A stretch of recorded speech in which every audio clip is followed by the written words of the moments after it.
I'm Rachelle Wilhite. I'm the designated broker with Best Choice Realty. For some of you that are just joining us for the first time, welcome. We are going to talk about what to say and what not to say to clients. And I've compiled a few really good ideas that we're going to go over. And you might say, oh, aha, or maybe oopsies. I maybe have been saying the wrong thing for many, many years. And I've had to reteach myself some things of what not to say. When I was a child, my mom used to, I would say something, again, my mom taught us to be very positive and upbeat. And when people complained, she would charge me a quarter. And at this point, maybe that would be $1, but she was a very strict mommy.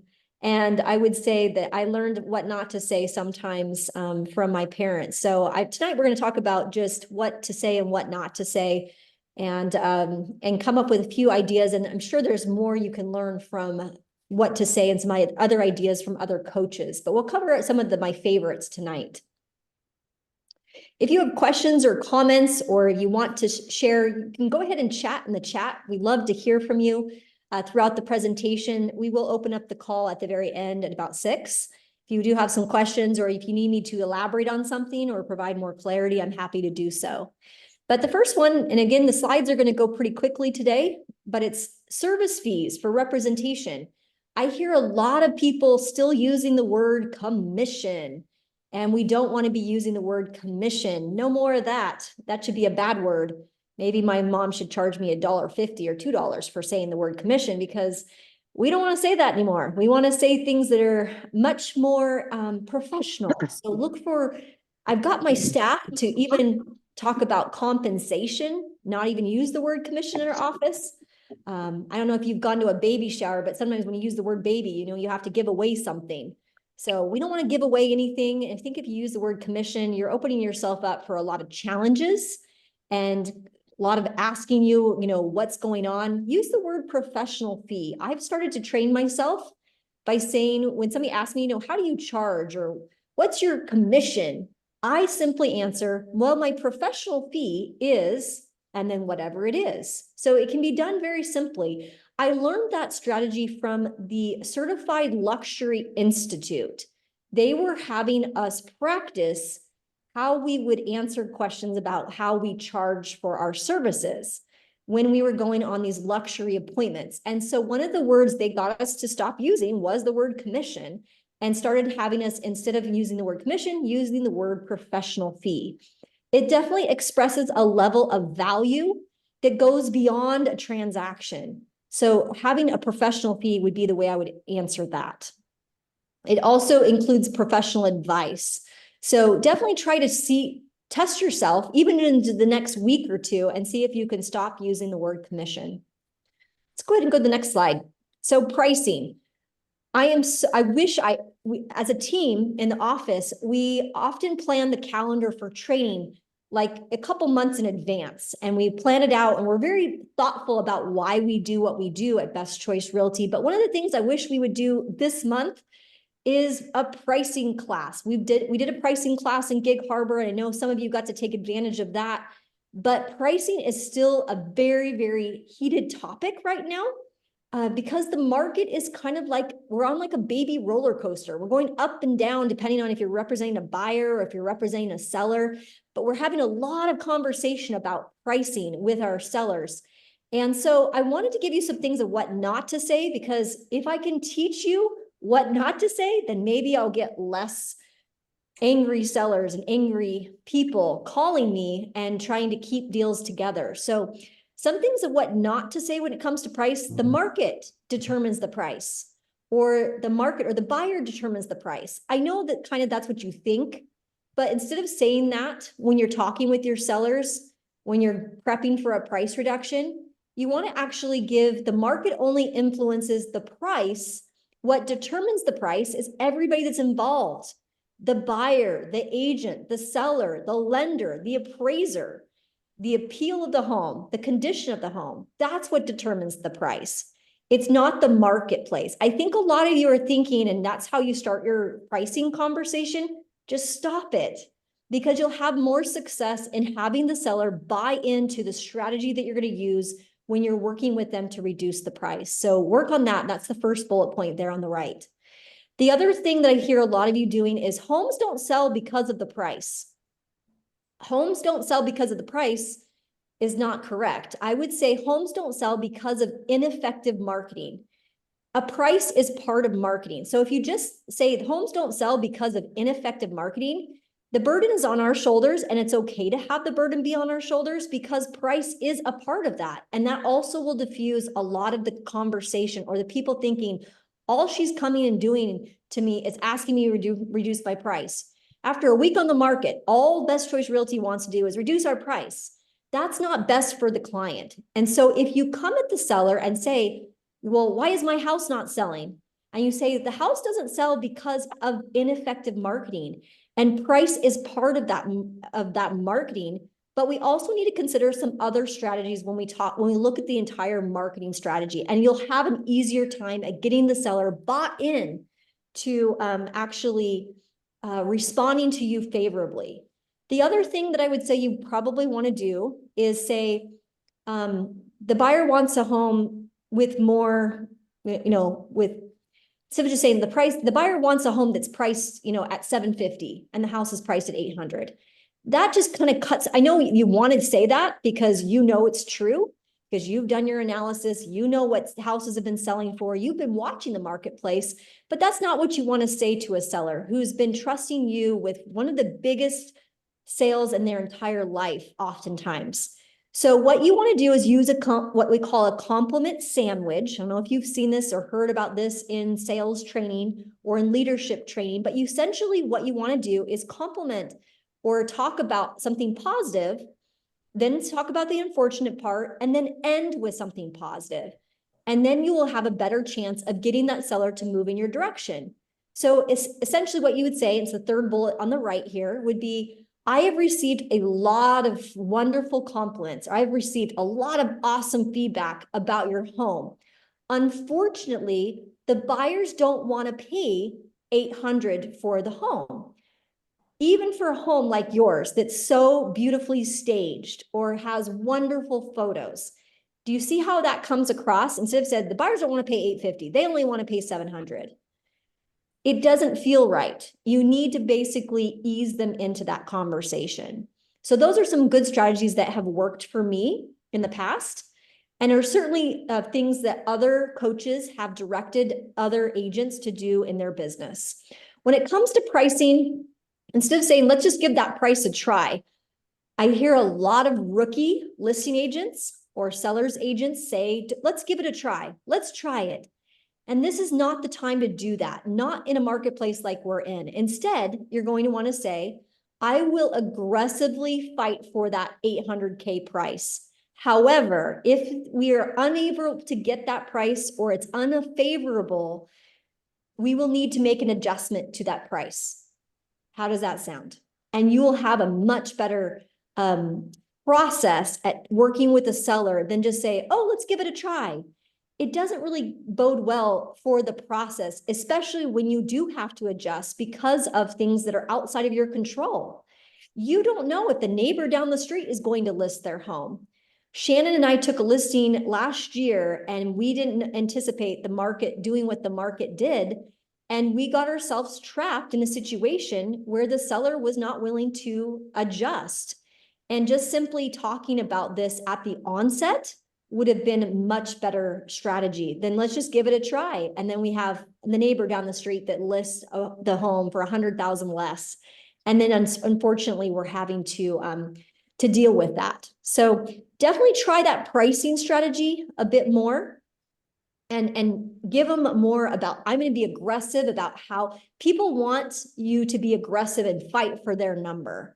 And if you use that word on the listing side or on the selling side, you're going to have a lot better time at getting that seller to agree with your methodology when it comes time to do some adjustment. Let's go to the next slide.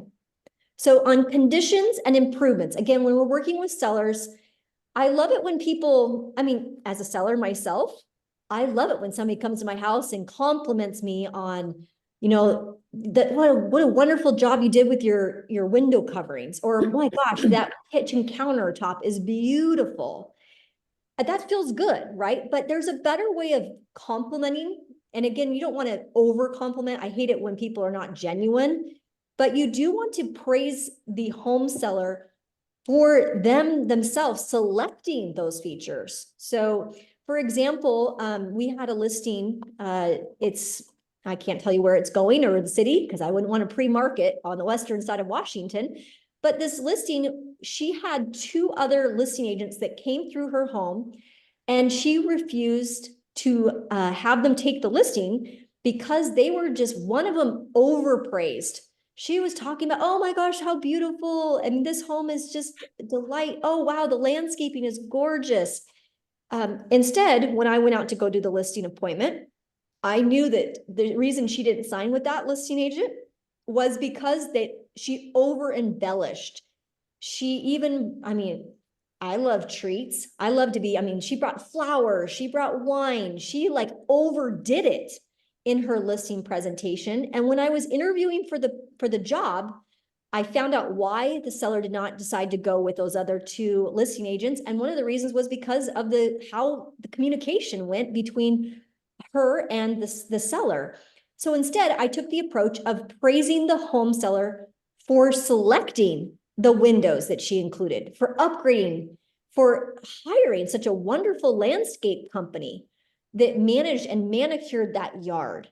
So praise the home seller and do less praising of the features. You'll have a better success at winning their trust and actually getting it to the finish line. So I had no problem when I asked for the sale or asking for the listing. She signed right away. I didn't even have to really go into what I do and how I market. Seller expectations for showings. So I often like to, once you've got the listing, right? Once you've actually got their commitment, then the seller sometimes want to know what to expect about showings. Like, do I have to be gone? And I hear a lot of people making this mistake. They say, don't be at home during the showings. And it's like, what? This is my house. This is my personal space. So instead, what you should do is you should say, don't be at home during the showings unless there would be a natural connection between you and the buyers. And I would be the one to help identify that. Sometimes it is good and helpful for you to be there, but oftentimes it would be much more helpful for me to understand what the buyer's needs and wants would be. And that would not include you being at the property. So again, have that conversation. Don't just say, don't be at home during the showings. I think you need to explain more of the reason why. And you want that natural connection to happen sometimes, but most of the time it doesn't happen that way. Competition. So yeah, let's go with the don't, Shannon. Let's see what the competition is. And we're talking about competitors, and I hear a lot of this. I mean, it's small town, especially in North Idaho, and also in some of the areas where we work in Washington. And we never want to be seen as a company that puts our competitors down. We had a recent brokerage that is shutting their doors. And I had a situation where I could have talked very negatively about this competitor because this competitor truly was doing some things that were not above board, especially with payment of compensation, not commission. They were not compensating their agents appropriately. So I could have been the first one when somebody was inquiring, wanting to join Best Choice Realty. I could put that competitor down very quickly. And that would not have given me the professional edge or the type of people we want to work for our company. So instead, anytime you have, you just never want to put somebody down. And that's just, I guess, the don't. The do would be to go ahead and be positive, and talk about that there are reason of why Best Choice Realty is so successful is because they're an important part of our marketing system. We work collaboratively in Washington. We work cooperatively. I like the word cooperative. Sometimes that's a good word to use when we're talking about our competition. We work very cooperatively with that other firm, and you never want to put a competitor down. We had an incident also with an inspection company. One of our agents called me and she's like, One of the inspectors that we were promoting, she had a bad experience with that inspection company, and she was very quick to point out what they did wrong. But we never want to appear, that we are putting the competitor down, especially with our clients, because at the end of the day, our clients get to choose who they work with. But you certainly can illustrate points, things to consider, but you not want to specifically put down that company. It doesn't bode well, and it usually backfires. So let's be on the up and up with that. When you're on the listing appointment, or when you're working with a seller, you don't want to say, this is very old. I would say I've had to train myself away from this. Instead of saying, I'm going to do a listing presentation for you, it's very old, 80s, 90s, maybe even early 2000s. What you instead want to say is, I would like to come over to your home to do a full market proposal for you. Or I'd like to prepare a full market proposal for you. It definitely shows that there's more than just price, and there's marketing that has to be discussed. There's strategy that's involved with a proposal rather than a presentation. So I would kind of try to tend to go more on the do than the don't. It's very difficult, especially for those of you who have been trained by coaches. Back in the day, I know Mike Ferry used to talk about getting listing presentation. I'm gonna come over, I'm gonna do a listing presentation for you. We've had those conversations in the past, and I've taken coaches, but we're really trying to change our level of service and make it more encompassing. That includes a lot more than just a presentation. So let's try to avoid that as much as possible. Let's go to the next slide. How is the market? Oh, that's a good one. A lot of people say, how is the market? And it really, our answer as real estate brokers, as realtors, that depends on whether you are a seller or a buyer or investor. I hear a lot of you still using that. Is it a buyer's market? Is it a seller's market? And really what you want to say, and I've been coached to say this, it's really a good opportunity for a buyer or a seller. We're in an opportunistic market. Thank you so much for asking. Let me show you what that means to you. And then it's a process of asking questions about what's important to them. Always use what we call the WIFM. What's important for me? Or that's kind of what, what the consumer is thinking is what's important for me. And you want to ask them questions that matter to them the most. What's in it for me is an acronym for that. What's in it for me? WIIFM. So if you think about that, just make sure you acknowledge, how's the market going, Rachelle? Thank you so much for asking. We are in an opportunistic market where it's a great market. Let me tell you more about it. What is important to you about the marketplace or about real estate? And proceed to ask them questions that matter to them about their property, about what they currently own, about what their investment strategy would be. Ask them questions about them, and then you'll have a much better success at connecting the dots and moving the ball forward. I did want to cover AI a little bit because I hear a lot of you and see a lot of you using AI, and I think it's great. I actually am all for AI. Even my kids, I use AI. But you don't want to just use Chat GPT to create your marketing remarks for your listing. Please don't just use it and just go with the first try. You're going to want to use it, but make sure you edit it. We are seeing even some fair housing violations by using AI. And we're talking federal fair housing violations, you guys. So even AI has not been able to keep up with some of the things that we are, as real estate agents, we have to maintain. So make sure that you use, if you are going to use AI, to use OpenAI, Chat GPT, be sure that you're also using it as a starting point, maybe to get your juices going. But sometimes the best marketing remarks that I've found are marketing remarks that are human using AI as a starting point. And that's what we'll say about that. Common email blunders. I'm seeing a lot of feel free. This also, I hear a lot of voicemails. Feel free to give me a call. It's like, for me, it's like chalkboard on or chalk on a, and I just hate it. Feel free, don't use it. Instead, just say, please call me.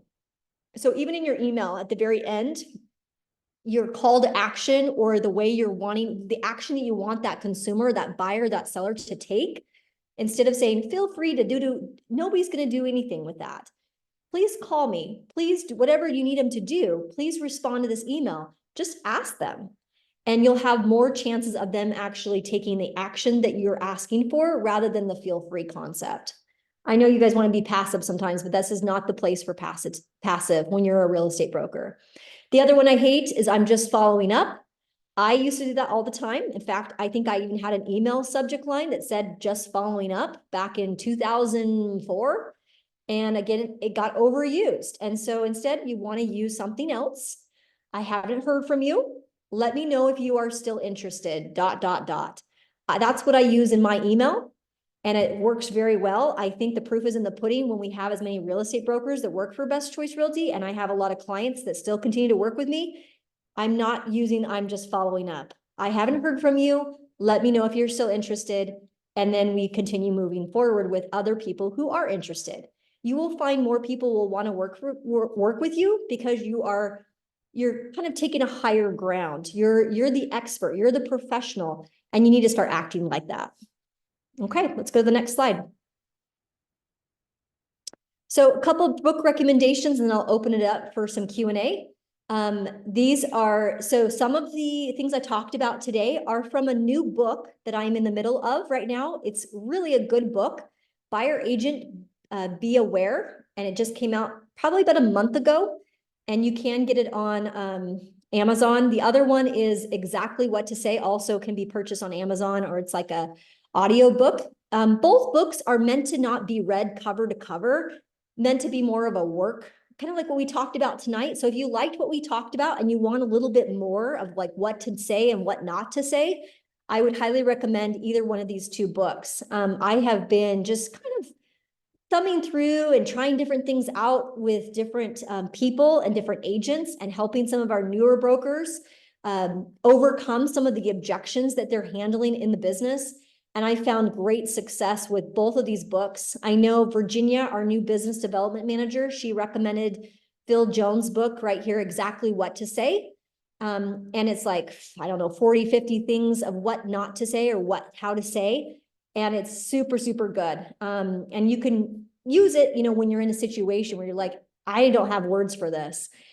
It almost can be done like a Chat GPT. I think it's probably better than Chat GPT because both of these books are written by true professionals that have worked in the industry for a very, very long time. So highly recommend those two books. If you're looking for something new or just some fresh ideas, and you liked what we talked about tonight, that would be what I would get my hands on, is one of those two books.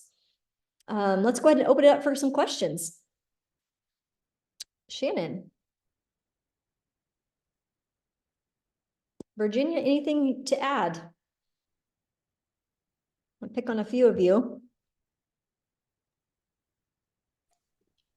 Tara. So I had an experience. Oh, go ahead, Virginia. I was just going to say, one of the things that I appreciated was just how we're talking about pricing and how we're trying to get pricing.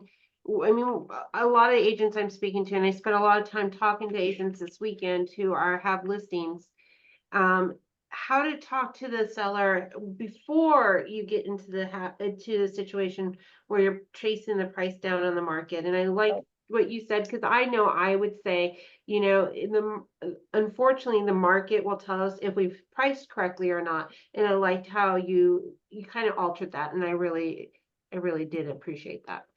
Good, awesome. Yeah, it takes some finessing. I think we get sometimes in our head, and we've been trained a certain way, and we have to almost retrain or just rethink, reshape what we're trying to say. So I appreciate your feedback on that, Virginia. Tara, you had a comment? Go ahead.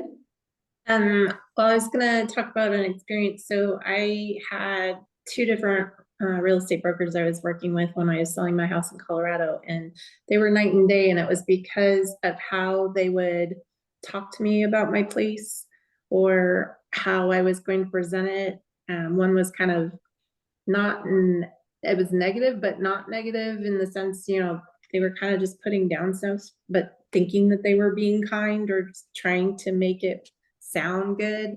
Whereas the other person would come in and it was like he acknowledged all the work I did. Right. And so it really does make a difference when you focus on like the things. I know one of the tricks he did also is he would probably reread his notes before he would talk to me. but That's it good. made such a huge difference because it was like you felt seen. Okay. And sellers really want that. And that agent probably did a lot of listening training, I would say, because I see a lot of agents talking over their client, and that's some top producers. I do it myself, and you have to control that. And the way to do that would be to write down notes. That's a great idea, Tara, is write down notes and reflect on those notes before you bring up the conversation. I know I do that when I'm diffusing situations, when I have to jump in and save a listing, or I have to call an angry client. Tara will usually be the first line of defense. She'll actually take the angry phone call, and then I will write down the voicemail message, the key points, and then I will make the phone call, because to your point, you want to make sure that you're listening and you want to take that calm approach. And if you just jump all over them, sometimes you're not going to have the best results that you need. Great. Thank you for the feedback there, Tara. Okay, somebody had sent a message in. It was a direct message. I'm not going to say who it's from, so that's fine. Somebody wants to know what to say when someone asks, how is business? Do you say it was a rough year this year or last year? And I would say the answer to that is no. We don't want to reflect on the past. We want to focus on the future. So when somebody asks you, how is business? Virginia, what would you say? You know, business last year was great, and I am continuing to be busy with different aspects in real estate. What specifically would you be interested in? Are you interested in talking about the market a little bit more? I would just ask more questions, I suppose. And that wasn't a good example of how I'd ask a question, but I would I ask put you on the spot. I put you on the spot, but she did an approach that we talked about today, which is what's in it for the client. You ask a question, but you never want to reflect on the past as like, oh my gosh, it was such a bad year. And then we're talking negative. My mom would probably charge me 25 cents for that. So no, we don't do that. We're not going to say mean things. I think my kids always laugh because my mom she'd even charge me. When somebody said shut up, that's like a bad word in my house when I was growing up.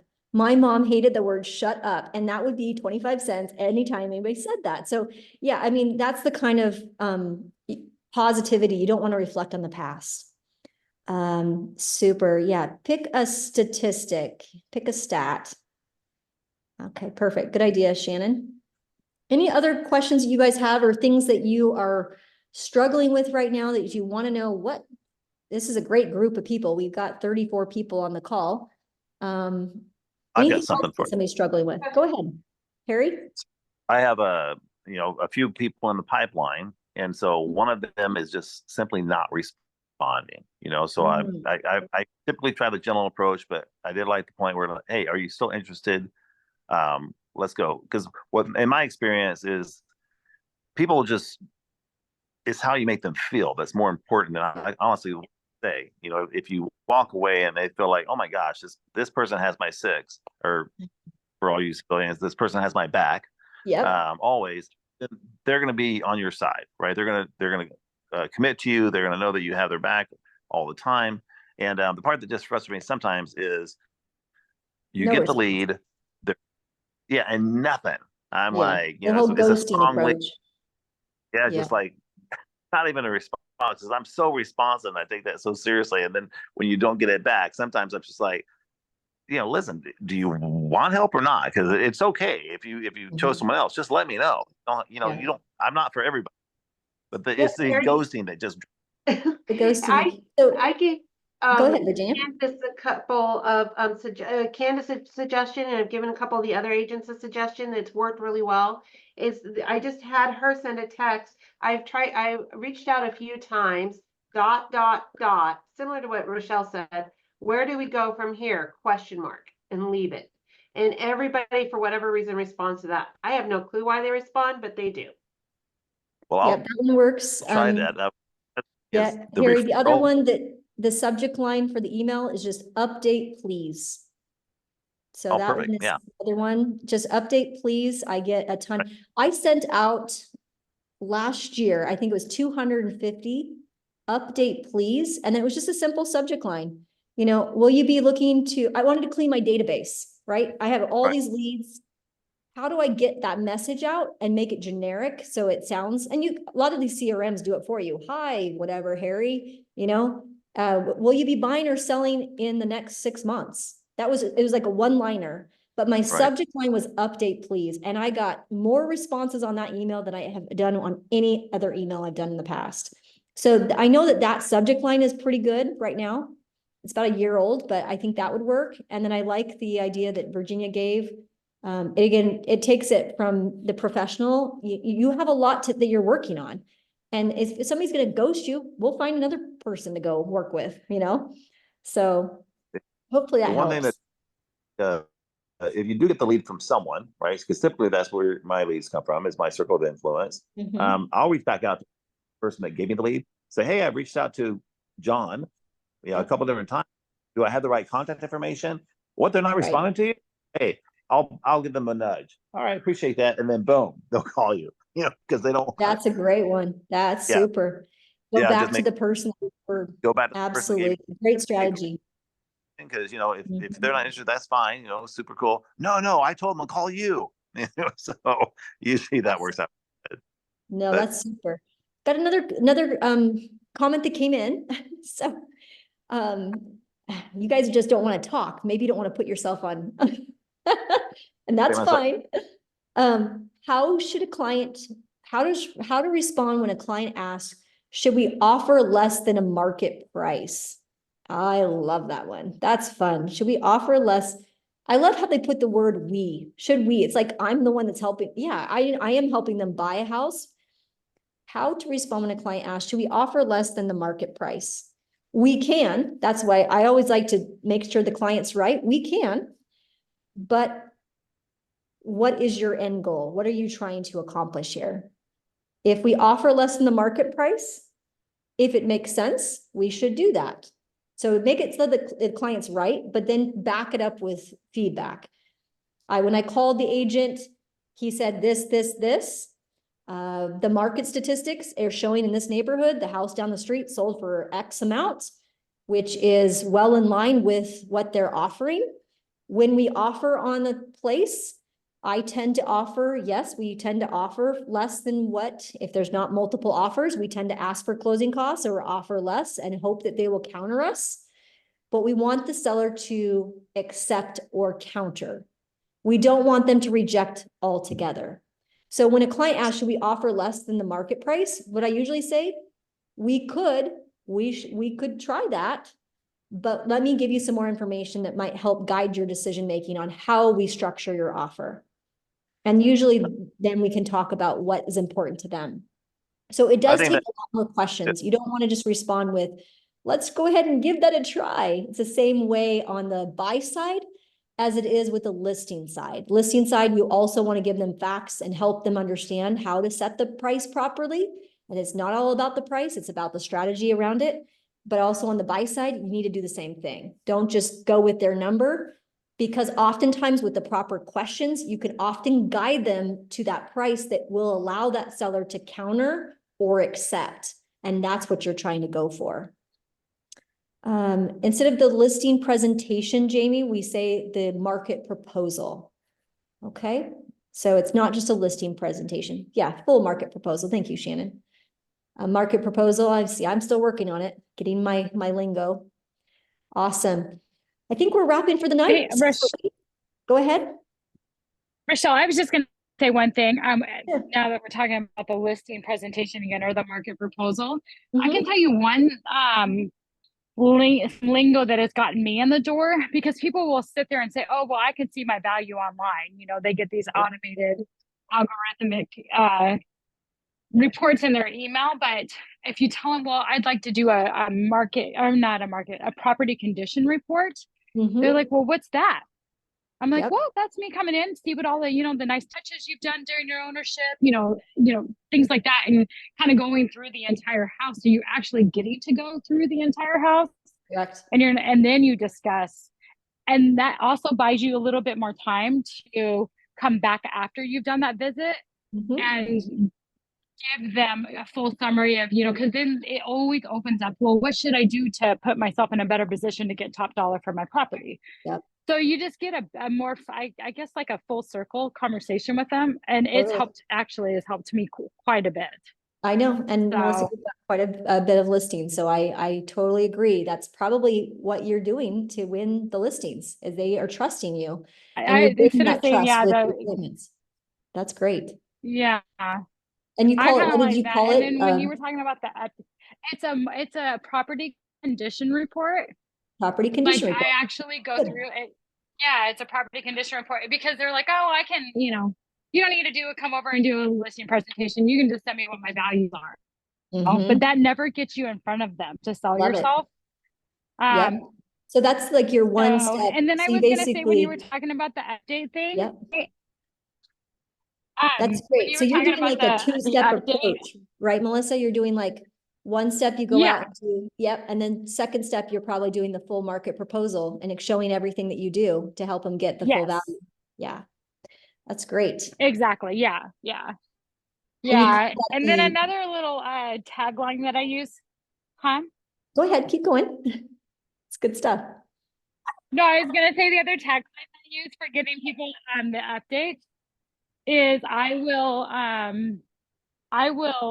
put in there that I'm updating my database, and I just want to make sure that they still want to hear from me for Okay. those cold leads, and they do actually respond and tell me, oh yeah, I'm so sorry, we were just kind of browsing and now we're still looking. They do respond. It helps you clean up your database quite a bit when you do You something like agree that, with when you kind of going off the methodology.